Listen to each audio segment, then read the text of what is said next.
এটা অফিস। আমি জানি।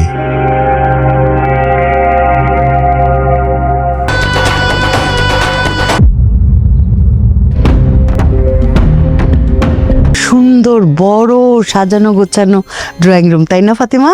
আমাদের ঘর ছোট হলে কি হবে, আমাদের ঘরও অনেক সুন্দর। কি যে তুলনা দেশ ফাতেমা, হ্যাঁ? কোথায় আগরতলা আর কোথায় চৌকিরতলা।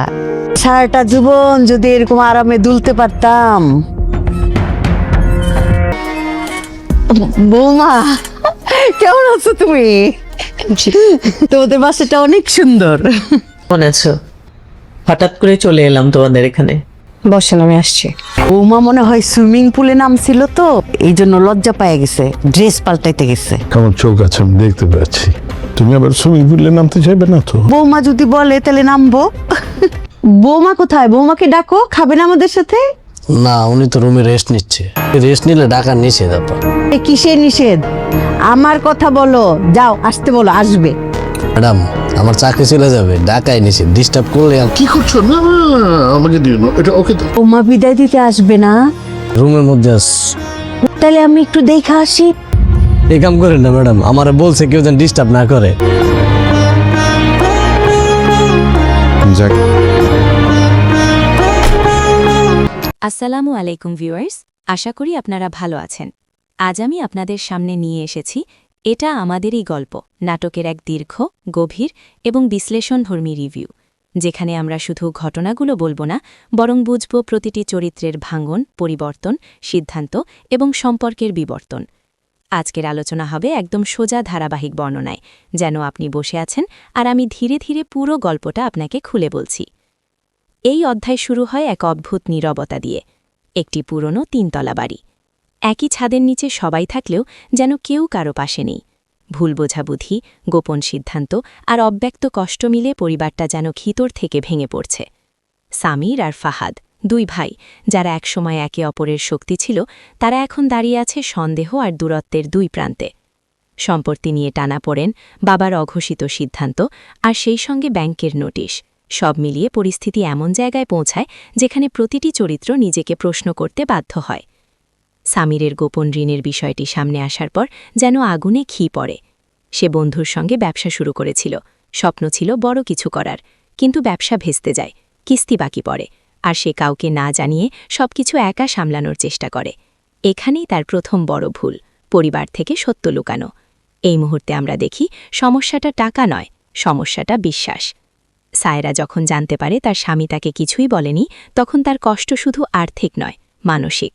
সে মনে করে তাকে অবিশ্বাস করা হয়েছে, আর এই অনুভূতি তাদের সম্পর্কে প্রথম বড় ফাটল তৈরি করে। এই জায়গায় নাটক আমাদের একটা বাস্তব সত্য শেখায়, অনেক সময় মানুষ ভুল করে লোভে নয়, বরং অহংকারে। আমি একাই সামলে নেব, এই মানসিকতা অনেক পরিবার ভেঙে দেয়। এরপর আসে রিয়াদের ফিরে আসা। সে দাবি করে সে টাকা নিয়ে পালায়নি, বরং তাকে ফাঁসানো হয়েছে। রাতের অন্ধকারে সায়রার গোপন ফোন কল, কারো সঙ্গে দেখা করতে যাওয়া, এই দৃশ্যগুলো গল্পে সাসপেন্সের স্তর যোগ করে। দর্শক হিসেবে আমরা তখন দ্বিধার পড়ে যাই, সায়রা কি সত্যিই কিছু লুকাচ্ছে, নাকি সে নিজেই কোনো চাপে। যখন ব্ল্যাকমেইলের সত্য বেরিয়ে আসে, তখন গল্প একটা মানবিক মোড় নেয়। সায়রা স্বীকার করে সে ব্ল্যাকমেইলের শিকার, পুরনো একটি ভুল ফাঁস করে দেওয়ার হুমকি দিয়ে তার কাছ থেকে টাকা আদায়ের চেষ্টা হচ্ছিল। সে চুপ ছিল শুধু সামিরকে রক্ষা করার জন্য। এই দৃশ্যে সামিরের ভেঙে পড়া, নিজের সন্দেহের জন্য অনুশোচনা, এগুলো খুব গভীরভাবে লেখা হয়েছে। আমরা বুঝতে পারি সন্দেহ সম্পর্কের ভেতরে এমন ক্ষত তৈরি করে, যা অনেক সময় প্রমাণ পাওয়ার পরও পুরোপুরি সারে না। এরপর যখন প্রকাশ পায় পুরো ষড়যন্ত্রের পেছনে ছিল হাসান সাহেবের পুরনো ব্যবসায়িক প্রতিদ্বন্দ্বী, তখন গল্প পারিবারিক ড্রামা থেকে থ্রিলারের দিকে এগোয়। বহু বছর আগের খোদ, প্রতিশোধের পরিকল্পনা, ব্যবসায়িক ফাঁদ, সব মিলিয়ে একটা বড় ষড়যন্ত্রের জাল। পরিবার যখন একসাথে আইনি পদক্ষেপ নেয়, তখন প্রথমবারের মতো আমরা দেখি ঐক্যের শক্তি। এখানে নাটকের একটি বড় বার্তা পরিষ্কার, পরিবার ভাঙতে সময় লাগে না, কিন্তু একসাথে দাঁড়াতে সাহস লাগে। ঝড় কেটে গেলে যেমন আকাশ পরিষ্কার হয়, তেমনি পরিবারেও কিছুটা স্বস্তি ফিরে আসে। ঠিক এই সময়েই আসে মেহরিনের মা হওয়ার খবর। পুরো বাড়ি আনন্দে ভরে যায়, কিন্তু এই আনন্দের মাঝেও আমরা দেখি সায়রার নীরবতা। তার মুখে হাসি থাকলেও ভেতরে এক শূন্যতা। ডাক্তারের রিপোর্টে জানা যায় তার মা হওয়ার সম্ভাবনা খুবই কম। এই অংশটি নাটকের সবচেয়ে আবেগঘন স্তরগুলোর একটি। এখানে কোনো বড় ঘটনা নেই, কোনো চিৎকার নেই, শুধু নীরব কষ্ট। সামির যখন সায়রার হাত ধরে বলে, সন্তান থাকলেই পরিবার পূর্ণ হয় না, তুমি থাকলেই আমার জীবন পূর্ণ, এই সংলাপ শুধু সায়রাকে নয়, দর্শককেও স্পর্শ করে। এই মুহূর্তে আমরা দেখি সামিরের চরিত্রে পরিবর্তন। সে আগের মতো একগুঁয়ে নয়, সে এখন বুঝতে শিখছে, অনুভব করতে শিখছে। মেহরিন কন্যা সন্তানের জন্ম দেয়, বাড়িতে নতুন প্রাণ আসে, নাম রাখা হয় আনিকা। শিশুটির আগমনে বাড়িতে হাসি ফিরে আসে। কিন্তু গল্প এখানেই থেমে থাকে না। সায়রার ভেতরের মাতৃত্ববোধ জেগে ওঠে। সে সিদ্ধান্ত নেয় একটি শিশুকে দত্তক নেবে। প্রথমে সবাই অবাক হয়, সমাজ কি বলবে, ভবিষ্যতে সমস্যা হবে না তো, এমন প্রশ্ন ওঠে। কিন্তু শেষ পর্যন্ত পরিবার রাজি হয়। ছোট্ট তানভীরের আগমন শুধু একটি নতুন চরিত্রের আগমন নয়, এটি সায়রার জীবনের নতুন অর্থ। এই জায়গায় নাটক খুব শক্ত একটি সামাজিক বার্তা দেয়। মাতৃত্ব শুধু রক্তের সম্পর্ক নয়, ভালোবাসার সম্পর্ক। তানভীর ধীরে ধীরে এই বাড়ির অংশ হয়ে যায়। আনিকা আর তানভীর একসাথে বড় হতে থাকে। দুই শিশুর হাসিতে পুরনো বাড়িটা আবার জীবন্ত হয়ে ওঠে। সময় এগিয়ে যায়। 10 বছর পরের দৃশ্য। আনিকা কলেজে পড়ে, আত্মবিশ্বাসী। তানভীর স্কুলে, সংবেদনশীল ও শান্ত। কিন্তু সমাজ চুপ থাকে না। স্কুলে প্রশ্ন ওঠে, তানভীর দত্তক। কেউ কটূক্তি করে। আনিকার আগে জড়িয়ে ধরে বলে, ভাই রক্তে হয় না, ভালোবাসায় হয়। এই দৃশ্য নাটকের দর্শনকে আরও পরিষ্কার করে। হঠাৎ একদিন তানভীরের জৈবিক মা ফিরে আসে। সে সন্তানকে দেখতে চায়। এই মুহূর্তে সায়রান ভয় আবার জেগে ওঠে। যদি তানভীর তাকে ছেড়ে চলে যায়? আইন বলে সন্তান তাদের, কিন্তু আবেগের হিসাব আইনের বইয়ে লেখা থাকে না। পরিবার বসে আলোচনা করে। শেষ পর্যন্ত সিদ্ধান্ত হয় তানভীর এখানেই থাকবে, তবে জৈবিক মা তাকে দেখতে পারবে। এই সমাধানটা খুব পরিণত, খুব মানবিক। এই অংশে আমরা দেখি সায়রার সবচেয়ে বড় পরিবর্তন। সে আর ভীত নারী নয়, সে একজন আত্মবিশ্বাসী মা। সে জানে ভালোবাসা জোর করে আদায় করা যায় না, অর্জন করতে হয়। এদিকে ব্যবসায় নতুন সুযোগ আসে, বিদেশি কোম্পানির সাথে চুক্তির প্রস্তাব। কিন্তু এর মানে আলাদা শহরে থাকতে হবে। আবার এক নতুন দ্বিধা, ক্যারিয়ার নাকি পরিবার। হাসান সাহেবের সংলাপ এখানে গুরুত্বপূর্ণ। সম্পদ সময়ের সাথে বদলায়, কিন্তু ঐক্যই উত্তরাধিকার। এই সংলাপ পুরো গল্পের সারাংশ। শেষ দৃশ্যে পুরো পরিবার ছাদে দাঁড়িয়ে, সূর্যাস্ত। দুই ভাই পাশাপাশি, তাদের সন্তানরা সামনে খেলছে। সায়রা ও মেহরিন একসাথে বসে কথা বলছে। দীর্ঘ পথ পেরিয়ে তারা এখানে এসেছে। ভুল, সন্দেহ, প্রতারণা, ক্ষতি সবকিছু মিলিয়ে তারা শিখেছে সম্পর্ক কিভাবে টিকিয়ে রাখতে হয়। এই পুরো অধ্যায় আমাদের শেখায়, পরিবার মানে নিখুঁত মানুষদের একত্র হওয়া নয়। পরিবার মানে ভুল করা মানুষদের একে অপরকে ক্ষমা করার ইচ্ছা। এখানে কোনো চরিত্র সম্পূর্ণ সাদা বা কালো নয়। সবাই ভুল করে, কাঁদে, ভাঙে, আবার গড়ে ওঠে। নাটকটির এই দীর্ঘ যাত্রা আসলে আমাদের সমাজের প্রতিচ্ছবি। এখানে ব্যবসায়িক ষড়যন্ত্র আছে, দাম্পত্য ভাঙন আছে, দত্তক সন্তান নিয়ে সামাজিক কটূক্তি আছে, আছে মাতৃত্বের অপূর্ণতা আর পূর্ণতার নতুন সংজ্ঞা। কিন্তু সবকিছুর শেষে আছে একটি জিনিস, ঐক্য। এই গল্পের সবচেয়ে বড় শক্তি হলো চরিত্রের বিবর্তন। সামির বদলেছে, সায়রা শক্ত হয়েছে, ফাহাদ পরিণত হয়েছে, হাসান সাহেব শিখেছেন নিয়ন্ত্রণ ছেড়ে বিশ্বাস করতে, নতুন প্রজন্ম শিখেছে ভালোবাসার সংজ্ঞা।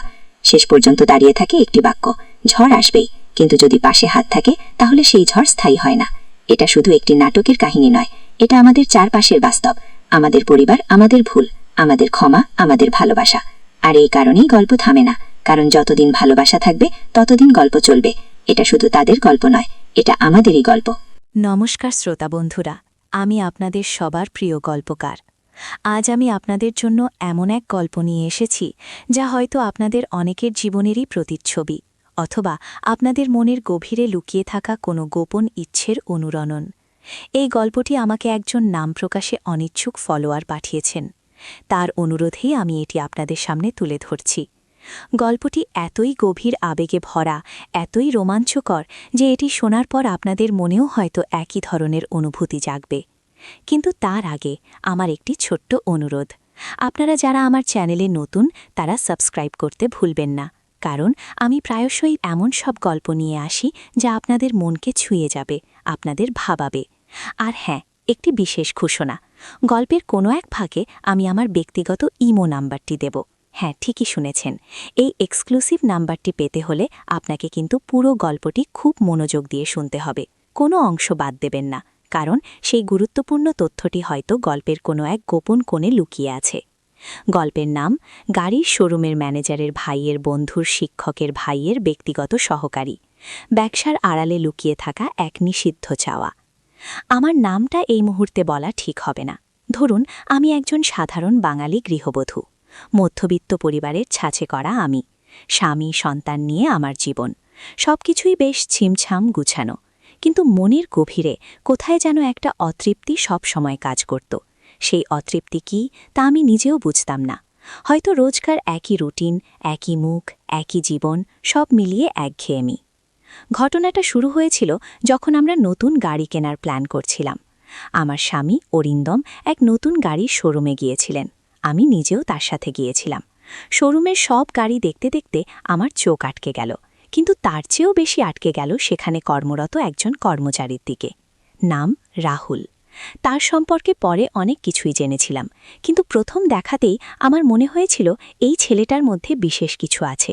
তার কথা বলার ধরন, তার হাসি, তার চাহনি সবকিছুতেই একটা আলাদা কারিশমা ছিল।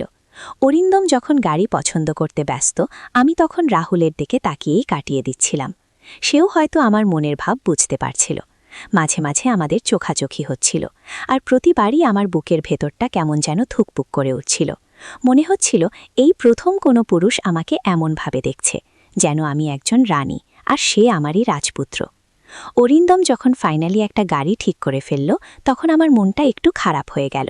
মনে হচ্ছিল এই সুযোগটা হাতছাড়া হয়ে গেল। কিন্তু পরের দিন যখন কাগজপত্র ঠিক করার জন্য আমাদের আবার শোরুমে আসতে হলো, তখন আমি যেন নতুন করে শ্বাস নিতে পারলাম। এবার রাহুলকে আরও কাছ থেকে দেখার সুযোগ হলো। সে আমার ফাইলের কাজ করছিল। তার আঙ্গুলগুলো যখন আমার কাগজপত্রের উপর দিয়ে যাচ্ছিল, আমার মনে হচ্ছিল যেন সেই আঙ্গুলের স্পর্শ আমার হৃদয়েও লাগছে।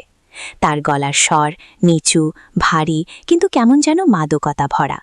যখন সে কিছু জিজ্ঞাসা করছিল, আমার মনে হচ্ছিল উত্তর না দিয়ে শুধু তার দিকে তাকিয়ে থাকি।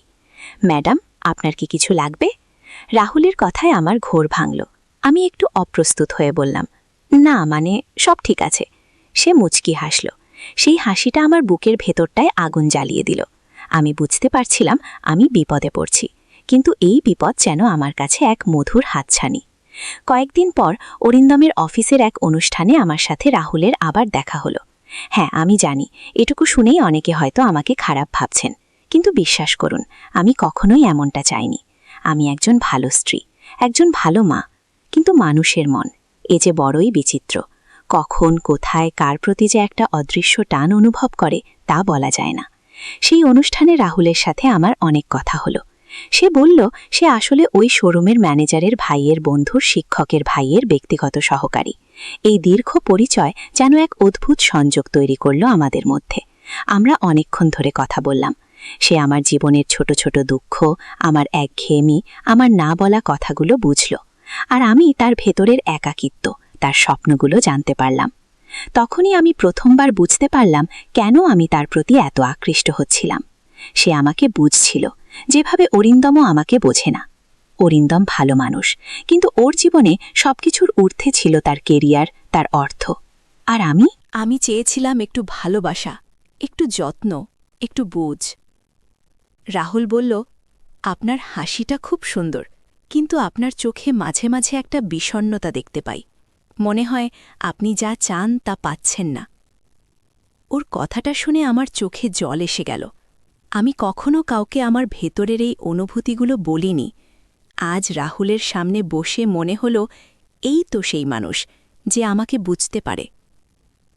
সেই রাতের পর থেকে আমাদের দেখা সাক্ষাৎ বাড়তে লাগল। কখনো শোরুমে, কখনো বা কফি শপে। আমরা খুব সাবধানে সব করতাম, কারণ আমরা জানতাম আমাদের এই সম্পর্ক সমাজের চোখে অন্যায়। আমাদের পরিবারের জন্য এটা একটা বড় আঘাত হবে। কিন্তু মন যে শুনছিল না। রাহুলের সাথে কাটানো প্রতিটি মুহূর্ত আমার কাছে এক নতুন জীবনের মতো ছিল। ওর সাথে কথা বললে মনে হতো আমি আবার আগের মতো সবকিছু নতুন করে শুরু করতে পারি। ওর স্পর্শ, ওর সান্নিধ্য আমাকে এক অন্য জগতে নিয়ে যেত। আমি অরিন্দমকে ভালোবাসতাম, শ্রদ্ধা করতাম, কিন্তু রাহুলের প্রতি আমার অনুভূতি ছিল সম্পূর্ণ ভিন্ন।